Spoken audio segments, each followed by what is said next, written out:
अस्सलाम वालेकुम। मैं जाकिर हुसैन आप लोगों की सेवा में इलाज से संबंधित बातें कर रहा हूं।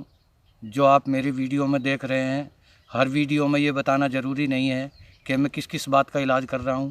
मेरी वीडियो आप देखिए, हर तरीके का इलाज जो रूहानी या तांत्रिक विद्या में या घर का कलेश या इस तरीके की जो भी बातें हैं, कोई आत्मा है, कोई आसेब है, कोई भूत है, ये जितनी भी ज़्यादा जादू टोना है और भैया कोई सौतन है या दुश्मन है, इसके बारे में पहले भी बता चुका हूँ। मेरी वीडियो देखिए, दुश्मन से कैसे छुटकारा पाना, अपने रोज़े रोज़गार घर में क्यों नहीं आ रहे, क्यों घर में परेशानियाँ हो रही हैं, इसके बारे में मैंने बताया है।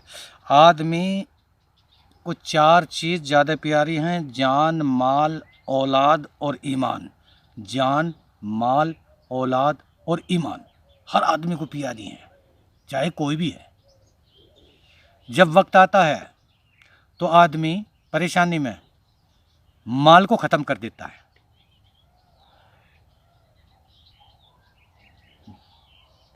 जब वक्त आता है परेशानी में, उससे बढ़कर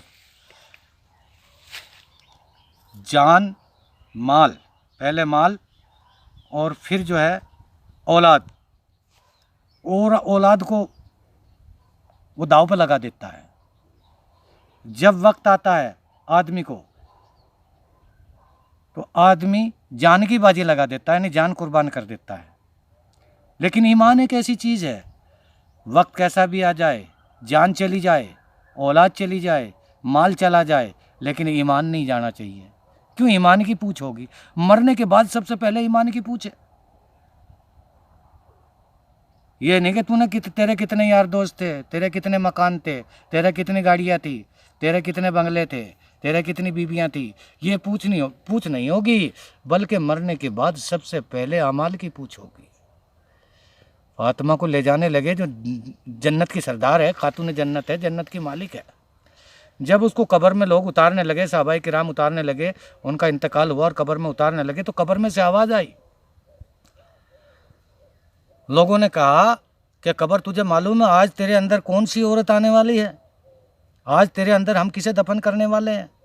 सहाबाए किराम ने कहा, लोग जो कब्रिस्तान में जनाजा लेके गए, मैयत को या आरती को लेके गए, तो वो थी जन्नत की मालिक, जिनका नाम हज़रत फातिमतुज़ ज़हरा रज़ी अल्लाह ताला अन्हा। इनको ऐसे नाम लिया जाता है अदब और तहजीब में हज़रत फातिमा का, क्योंकि नबी की बेटी है, अली की बीवी है और जन्नत की सरदार है, स्वर्ग की सरदार है। ऐसी औरत का जब मृत्यु हुई, इंतकाल हुआ, और कब्र में उनको दफनाने के लिए, आखिरी दाद संस्कार करने के लिए जब कब्रिस्तान ले जाया गया, खातून जन्नत की सरदार को वहाँ पहुँचाया गया, तो लोगों ने कहा कि ए कब्र, तुझे मालूम है तेरे अंदर आज कौन सी औरत आने वाली है? कब्र में से आवाज़ आई, शेर खुदा की बीवी है तो क्या बात है, यानी अली की बीवी है तो क्या बात है, मोहम्मद अरबी सल्लल्लाहु अलैहि वसल्लम की बेटी है तो क्या बात है, जन्नत की सरदार है तो क्या बात है। तमाम दुनिया में जितनी औरतें हैं, जितनी लेडीज़ हैं, सबकी सरदार, सबकी बादशाह है तो क्या बात है। यहाँ तो अमाल की पूछ होगी, यहाँ तो कैरेक्टर की पूछ होगी। अच्छे अमल किए, अच्छे कारनामे किए, यहाँ तो उनकी पूछ है, मरने के बाद उनकी पूछ होगी। यहाँ किसी के लिए दया रहम नहीं है, मरने के बाद किसी पे दया रहम नहीं होगी। सबको एक ही निगाह से देखा जाएगा, चाहे वो जन्नत की मालिक हो, लेकिन हिसाब किताब इससे भी ज़रूरी होगा। हम तुम कौन होते हैं? हमें जन्नत का चाबी ताला और कुंजी पकड़ा दिया जाएगा, स्वर्ग का जन्नत का ताला ऐसे ही पकड़ा दिया जाएगा कि ये ताली पकड़ और स्वर्ग में घुस जा, जन्नत में दाखिल हो जा। कौन हमको ऐसे दे देगा? मेरे भाइयों, जन्नत में जाना या स्वर्ग में जाना, इस दुनिया के अंदर घुस जाना आसान है और दुनिया के अंदर से निकलना मुश्किल काम है। ये मोह जंजाल है, दुनिया का प्रेम प्यार है, दुनिया का रीति रिवाज है, समाज का रीति रिवाज है, इससे हमें छुटकारा मिल नहीं सकता। लेकिन अगर 24 घंटे में आदमी अगर 1 घंटा ऊपर वाले के नाम निकाल ले तो कोई बड़ी बात नहीं है। ये पल घंटा और मिनट और सेकंड सब मालिक ने बनाया हुआ है, सब मालिक ने दिया हुआ है। हम अगर अल्लाह चाहे तो हमें एक भी सांस ना लेने दे, अल्लाह अगर चाहे तो हमें एक भी कदम ना उठाने दे, ये उसका एक बहुत बड़ा एहसान है। हमें सांस लिवा रहा है, हमें पानी दे रहा है, हमें खाना दे रहा है, हमें हवा दे रहा है, हमें मकान दे रहा है, अच्छे माँ बाप दे रहा है, लेकिन हम उनका शुक्रिया नहीं कर रहे। अच्छा आदमी दे रहा है, अच्छे भाई बहन दे रहा है, अच्छा समाज दे रहा है, अच्छी इज्जत दे रहा है, अच्छा रुतबा दे रहा है, अच्छी पोस्ट दे रहा है, अच्छी ताकत दे रहा है, अच्छी इज्जत दे रहा है, लेकिन हम इसकी कदर नहीं कर रहे हैं। जब फातिमा को ये कह दिया गया, जन्नत की सरदार को, खातून जन्नत को ये कह दिया गया कि फातिमा है तो क्या है, नबी की बेटी है तो क्या है, अली की बीबी है तो क्या है, और जन्नत की सरदार है तो क्या है, और तमाम औरतों की सरदार है तो क्या है, यहाँ तो जन्नत में, यहाँ तो सबकी पूछ होगी, सबसे हिसाब किताब होगा। पता ये चला कि आदमी जब मरेगा, मरते ही सबसे पहले आदमी से पूछा जाएगा ज़िंदगी किस काम में गंवाई, किस काम में खोई। अगर जन्नत लेनी है, अगर स्वर्ग लेनी है, तो तेरी माँ के कदमों के नीचे जन्नत है, तेरी बीवी के कदमों के नीचे जन्नत नहीं है, तेरी औरत के कदमों के नीचे, तेरी औरत के पगा के नीचे, तेरी बहन के कदमों के नीचे, तेरी बुआ या भतीजी या फूफी या भांजी के कदमों के नीचे नहीं है, किसी के नीचे स्वर्ग और जन्नत नहीं है। अगर जन्नत लेनी है मेरे भाइयों और मेरी माँ और बहनों, तेरी माँ के कदमों के नीचे जन्नत है। लेकिन कमाल है, लोग ना तो माँ को पहचानते ना अल्लाह को पहचानते, बाकी सबको जानते हैं। यार दोस्त घने मिल जाएंगे, फ्रेंड शिफ्ट गर्ल फ्रेंड, पता नहीं क्या क्या लगा के रखा है इस ज़माने में। मेरे भाइयों सब कुछ मिल जाएगा, अगर नहीं मिलेगी तो अल्लाह की मोहब्बत नहीं मिलेगी, अगर नहीं मिलेगी तो माँ बाप की ताज़ीम, माँ बाप की इज्जत, माँ बाप का प्रीत और प्यार और मोहब्बत नहीं मिलेगी।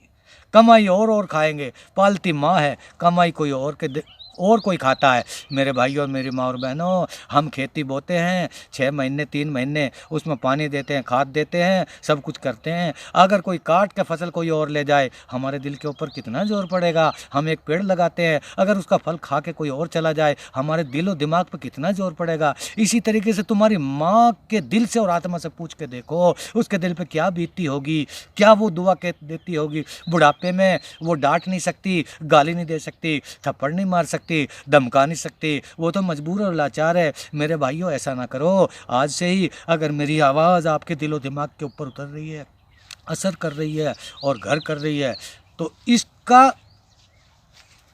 इसका जो है, माँ बाप की जन्नत लेना चाहते हो, स्वर्ग लेना चाहते हो, तो माँ बाप की इज्जत करो, बड़ों की ताज़ीम करो, बड़ों से मोहब्बत करो, बच्चों के ऊपर रहम और दया करो। ये नहीं बच्चों को आए दिन मारने लग जाओ, बच्चों को ऐसे संस्कार दो, बच्चों को ऐसा दिमाग दो, बच्चों को ये सारी तालीम दो। और ख़ास तौर से बच्चों को तालीम देना माँ का काम होता है। माँ के भी कुछ फ़र्ज़ हैं और बाप के भी कुछ फ़र्ज़ हैं। बाप का काम है कमाना और माँ का काम है बच्चों को शिक्षा और विज्ञान, तालीम और तहजीब और अच्छी बातें सिखाना। माँ की सोसाइटी में जो बच्चा रहेगा, माँ की सोबत में जो बच्चा रहेगा, वो सब कुछ सीखेगा और माँ के से वो दूर हो जाएगा, दूर होता चला जाएगा, माँ से नफरत करेगा।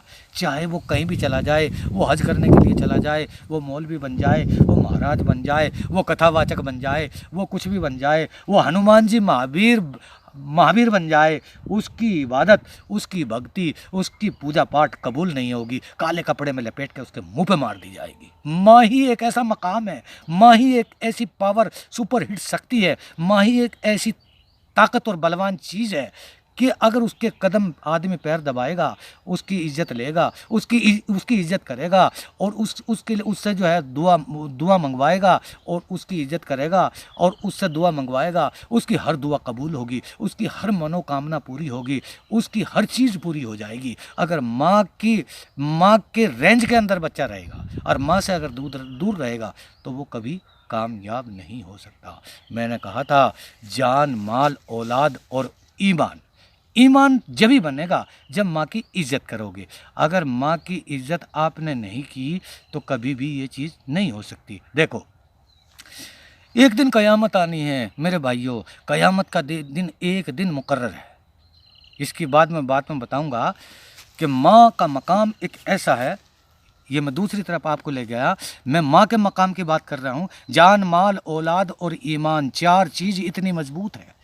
मूसा का ज़माना है, फिरौन का ज़माना है, इस बच्चे की बात मैं आपको बताता हूँ। जो छोटा बच्चा था, बड़ा हुआ, जवान हुआ, माँ से दूर हुआ, उसे पता नहीं मेरे माँ बाप कौन हैं, वो तो लावारिस है। क्यों? फिरौन का ज़माना है। फिरौन एक बादशाह था, काफिर बादशाह था, ऐसा बादशाह था कि अल्लाह ने 400 साल की तो उसको ज़िंदगी दी, और 400 साल में उसको कभी बुखार भी ना चढ़ा। देखो अल्लाह ने कितनी दौलत दी, कितनी उम्र दी, कितनी ताकत दी, लेकिन उसको औलाद ना दी, उसको एक लड़का ना दिया। सारी चीज़ देकर अल्लाह पाक ने उसको एक लड़का ना दिया। फिरौन नाम का बादशाह आज भी ऐसे ही पड़ा है। मौत तो आ गई, लेकिन वो जिंदा है ना मरा है, ऐसे ही पड़ा है, उसकी लाश गलती नहीं। अल्लाह ने दिखा दिया, इसको मैंने बनाया था और इसको 400 साल की मैंने ज़िंदगी दी थी, इसका कभी बुखार ना हुआ। तो ऐसा हुआ, फिरौन नाम का जो बादशाह था 400 साल की ज़िंदगी गुजारी है। 400 साल में फिरौन के कभी बुखार ना चढ़ा, ये बात मैं आपको बता चुका हूँ। और उसने 400 साल में किसी पादरी ने या किसी ज्योतिष ने या उस ज़माने में जो भी कोई होगा, फिरौन एक बादशाह था, बहुत बड़ा बादशाह था, बड़ा ख़तरनाक बादशाह था, बड़ा डेंजर बादशाह था, ऐसा बादशाह था, बड़ा दिमागदारी था, सारी खूबियाँ उसके पास मौजूद थी, लेकिन अल्लाह उससे नाराज़ था। अल्लाह जिसे रखे उसे कौन चखे। और फानूस बन के जिसकी हिफाजत हवा करे, वो शमा क्या बुझे जिसे रोशन खुदा करे। कामयाब नहीं हो सका। क्यों? अल्लाह को नहीं पहचान रहा, अल्लाह को नहीं मान रहा। अल्लाह ने सब कुछ दौलत दे रखी है, सारा कुछ दे रखा। तो कहने लगा, किसी ज्योतिष ने ये बता दिया, एक बच्चा पैदा होगा जिसका नाम मूसा होगा, और वो तेरी सल्तनत को, बादशाहत को ख़त्म कर देगा। मूसा नाम का एक पैगंबर होगा, एक बच्चा होगा जो तेरी ज़िंदगी ख़त्म कर देगा, तेरी बादशाहत को ख़त्म कर देगा। उसने क्या काम करा? फिरौन का इतना दबदबा था, ऐसा बादशाह था कि उस ज़माने में जिस औरत के कोई बच्चा होता था, यानी लड़का, लड़के को कत्ल करवा दिया करता था और लड़के को रख लिया करता था। इस संबंध में, इस विषय में, इस माहौल में एक ज़माना गुजरता चला गया। बच्चे रोज़ाना कत्ल हो रहे थे। जिसका लड़का हुआ करता था उसी को फिरौन बादशाह कत्ल करवा दिया करता था, इस डर से कि वो तेरी बादशाहत को न छीन ले। ये सिलसिला चलता रहा, चलता रहा, चलता रहा, चलता रहा। मूसा अलैहिस्सलाम पैदा हो गया। पैदा होने के बाद में अल्लाह ने हुक्म दिया मूसा अलैहिस्सलाम की माँ को कि तू एक काम कर, तेरा जो ये बच्चा है, लकड़ी का एक वो संदूक बनवा ले और इस बच्चे को उसमें डाल दे दरिया के अंदर। आगे इसकी हिफाजत, तेरा दूध भी मैं इसको पिलवा दूंगा, इस बच्चे को मैं बचा भी दूंगा और इसकी हिफाजत भी मैं करूंगा, ये मेरा वादा है। तो इतना काम कर कि इसको एक संदूक बनवा ले और संदूक के अंदर इस बच्चे को दरिया में डाल दे। माँ बेटी थी, कोई घर में आदमी नहीं, छोटा सा बच्चा पैदा हो गया जिसका नाम मूसा अलैहिस्सलाम है। बच्चा पैदा होने के बाद उस औरत ने, मूसा अलैहिस्सलाम की वालिदा ने, माँ ने एक संदूक लकड़ी का, जो खाती बनाने वाला है, लकड़ी का जो काम करते हैं खाती लोग, एक लकड़ी का संदूक बनवा लिया। वो पूछने लगा कि लकड़ी का संदूक काहे के लिए बनवा रही है? उसने सोचा, उसने कहा कि तुझे क्या मतलब है, तुझे क्या मतलब है, तू बना। फिर वो कई दिन के बाद फिर पूछने लगा कि लकड़ी का संदूक काहे के लिए बनवा रही है? कि ये बादशाह फिरौन है ना, रोज़ाना कत्ल करवा देता है बच्चे को, तो मेरे बच्चा हुआ है, मैं छुपा के इस संदूक में दरिया में डालूंगी। उसने सोचा कि मुझे तो बहुत बड़ा इनाम मिलेगा। उस खाती ने ये सोचा, मुझे तो बहुत बड़ा इनाम मिलेगा। वो फिरौन बादशाह के पास गया कहने के लिए कि जिस बच्चे को तू कत्ल करवाना चाहता है, जो इस का बादशाह बनेगा, तेरी सल्तनत को छीनेगा, वो बच्चा संदूक में डल के मेरे यहाँ दरिया में डाला जाएगा। इनाम लेने के लिए किसी ने, बादशाह ने यह ऐलान कर रखा था, कहीं भी मूसा हो तो मेरे पास आओ, मैं उसको बहुत इनाम दूंगा। वो इनाम लेने की गरज से वहाँ पहुँचा। कहाँ? बादशाह के दरबार में, फिरौन के दरबार में। वहाँ जो बॉडीगार्ड खड़े थे, रास्ते पे गेटों पे जो खड़े थे, उन्होंने उसे बड़ी मुश्किल से जाने दिया। उन्होंने पूछा क्या काम है गेट पे? कि बादशाह से ही काम है। दूसरे गेट पे गया, उन्होंने पूछा क्या काम है? कि बादशाह से ही काम है। वो खाती पहुँच गया। अंदर जाने के बाद बक्सा बनाने वाला अंदर बादशाह के पास पहुँच गया। जब कहने वाला था कि बादशाह, जिस वजह से तुम कत्ल करवा रहे हो मूसा को, वो बच्चे का मुझे पता मिल गया है। वो बच्चा अब पैदा हुआ, पहले पैदा नहीं हुआ था। इससे पहले बहुत बच्चे कत्ल करवा दिए थे बादशाह ने। लेकिन जब कहना चाहता था, अल्लाह ने जब ही जुबान गूंगी कर दी।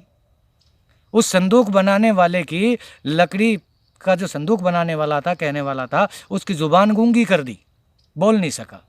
बादशाह ने कहने लगा, जो दरवाजे पे पहरेदार खड़े थे, बॉडीगार्ड, इस पागल को, इस गूंगे को अंदर क्यों भेज दिया, इसे बाहर निकालो। बाहर निकाल दिया। दूसरे दिन घर पर गया, फिर ज़ुबान आ गई, फिर वापस आया, फिर कहना चाहा, फिर जो है ज़ुबान गूंगी फरमा दी अल्लाह पाक ने, बादशाह के सामने बोलने ना दिया। बादशाह को बड़ा गुस्सा आया कि जितने भी ये पहरेदार खड़े हैं, इनको सबको सस्पेंड करो, इनको सबको भगाओ, इसको गूंगे को अंदर भेज देते हैं। फिर उन्होंने गुस्से में उसको मारना, बहुत मारा। वो मार खा के फिर घर आ गया। आने के बाद में फिर वो औरत आई, हज़रत मूसा अलैहिस्सलातु वस्सलाम की माँ आई, और आने के बाद में कहने लगी कि तेरा संदूक बन गया कि ना बन गया, मेरा संदूक बन गया कि ना बन गया, कि हाँ बस शाम को ले जाना, तैयार है।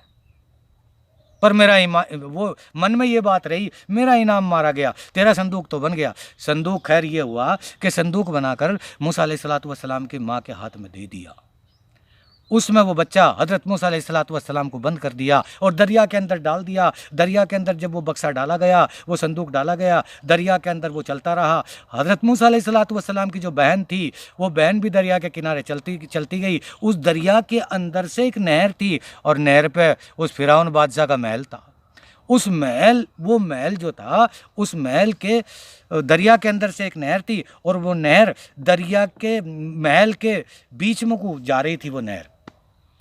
अब वो संदूक उस नहर में आया, और नहर से फिरौन बादशाह बैठा हुआ था झूले पर, बेगम बैठी हुई थी झूले पर, हज़रत आसिया बैठी हुई थी, उनकी घरवाली फिरौन की। उनका बच्चा कोई नहीं था, कोई लड़का नहीं था। अब वो दरिया में बहकर नहर में गया, और नहर से वो महल के बीच नहर निकली हुई थी। अब उस नहर के अंदर वो पहुंचा, दोनों उसमें नहा रहे थे, बादशाह और बादशाह की घरवाली दोनों नहा रहे थे। जब देखा कि संदूक आ रहा है बहा हुआ, फिरौन अगर संदूक की तरफ चलता है तो संदूक उल्टा हट जाता है, और उनकी घरवाली अगर संदूक की तरफ चलती है, हज़रत आसिया उनका नाम था, जब वो चलती है तो संदूक उनके करीब आता है। बहरहाल संदूक को खोला गया, संदूक के अंदर से छोटा सा बच्चा निकला। बच्चा पसंद आया, वो फिरौन की घरवाली को, हज़रत आसिया को बच्चा पसंद आ गया। उसने कहा, मेरा औलाद नहीं है, अल्लाह ने मुझे भेजा है, अल्लाह ने मेरी हिफाजत के लिए इस बच्चे को भेजा है, मैं इसको अपना बच्चा समझ के पालूंगी। ऐलान किया गया कि भैया बच्चा मिला है। फिरौन बादशाह के बच्चा आया, दरिया में से आया, अल्लाह ने दिया, मालिक ने दिया, बच्चा आ गया। दूध पिलाने के लिए औरतें बुलाई गई, हज़ारों औरतें आ गई, किसी का दूध ना पिया। अब वो मूसा अलैहिस्सलाम की जो बहन थी, वो बादशाह के यहाँ नौकरी किया करती थी, कहने लगी, जब सब औरतें दूध पिला पिला के चली गई, किसी का दूध ना पिया, किसी की चूची ना पकड़ी, किसी का दूध ना पिया। हज़रत मूसा अलैहिस्सलातु वस्सलाम की बहन कहने लगी कि रानी, ओ मलका, ओ बादशाह की घरवाली, एक औरत और है तेरी, हो सकता है शायद ये उस औरत का दूध पी ले, कि जल्दी जा, भाग के तेरी माँ को उसको बुला के ला। कौन औरत रह गई है? कि एक औरत और रह गई, शायद उसका दूध पी ले। जाके अपनी माँ को कहा कि जिस बात का डर था, बादशाह से बचा रहे थे कि बादशाह काट देगा, कत्ल कर देगा, लेकिन उसी बादशाह के यहाँ वो संदूक चला गया नहर में बहकर, और बादशाह उसे लियो बैठा है, बादशाह की घरवाली लियो बैठी है। हज़ारों औरतें दूध पिलाने के लिए गई, लेकिन किसी का दूध मेरे भाई ने ना पिया। अब तू चल, हो तेरा दूध पी लेगा, हमें तो पता है। अब वो डरती डरती गई, और जाने के बाद में कहने लगी, और अल्लाह ने ये कह दिया कि हज़रत मूसा अलैहिस्सलातु वस्सलाम की माँ, तू ये ना कह देना कि ये बच्चा मेरा है। अल्लाह ने उनकी छाती के ऊपर हाथ रख दिया, उनकी ज़ुबान को लॉक कर दिया कि तू अपना बच्चा मत बताना। जैसे ही बच्चा गोद में लिया हज़रत मूसा अलैहिस्सलातु वस्सलाम की माँ ने, वैसे ही हज़रत मूसा अलैहिस्सलातु वस्सलाम ने दूध पीना शुरू कर दिया। बादशाह फिरौन बोला, और घरवाली बोली बादशाह की कि बहन, 3 दिन हो गया इस बच्चे ने अब दूध पिया है, इसके होठ सूख रहे हैं, बच्चा भूख प्यास से बिलबिला रहा है, तेरा दूध पिया है, तू जो नौकरी लेगी, जो तू तनख्वाह लेगी, मैं तुझे दे दूंगी, या मेरे महल के बराबर में तुझे मैं अपना तेरा महल बनवा दूंगी, कि मुझे कुछ नहीं चाहिए। बहुत लंबी तफसील है, बहुत लंबी बात है मेरे भाइयों, मेरी माँ और बहनों। फानूस बन के जिसकी हिफाजत हवा करे, वो शमा क्या बुझे जिसे रोशन खुदा करे। बड़ा हुआ हज़रत मूसा अलैहिस्सलातु वस्सलाम, बड़ा हो गया। देखो दुश्मन के यहाँ पलवा रहा है अल्लाह ताला, कहाँ जन्म दे रहा, कहाँ दरिया में फिकवा रहा, कहाँ संदूक के अंदर हिफाजत कर रहा है, और जो उसको मार रहा है, जो लाखों बच्चे कत्ल कर दिए, जिस मूसा के लिए लाखों बच्चे कत्ल कर दिए फिरौन ने, उसी की गोद में पल रहा है। 18,000 का 20 साल का जब हो गया, 18 साल का 20 साल का जब हो गया, बादशाहत बहुत लंबी लंबी तफसील है, मैं बता नहीं सकता, बहुत लंबी कहानी है, बहुत लंबा वाक़या है। हज़रत मूसा अलैहिस्सलातु वस्सलाम ने बड़े होकर उसकी बादशाहत फ़िरौन की छीन ली और ख़त्म कर दी, नेस्त और नाबूद कर दिया। दोनों का टकराव हुआ, यहाँ तक हुआ कि दरियाए नील के अंदर वो डूब कर मर गया, वो फ़िरौन डूब कर मर गया, और मूसा अलैहिस्सलातु वस्सलाम जो है तख्त बादशाह तख्त के ऊपर बैठ गए। और माँ ने फिर कह दिया, जब दोनों का टकराव हुआ, एक दिन मूसा की माँ ने कह दिया कि बेटा तू ही मेरा बेटा है, ये तेरे माँ बाप नहीं है, मैंने इसके डर की वजह से तुझे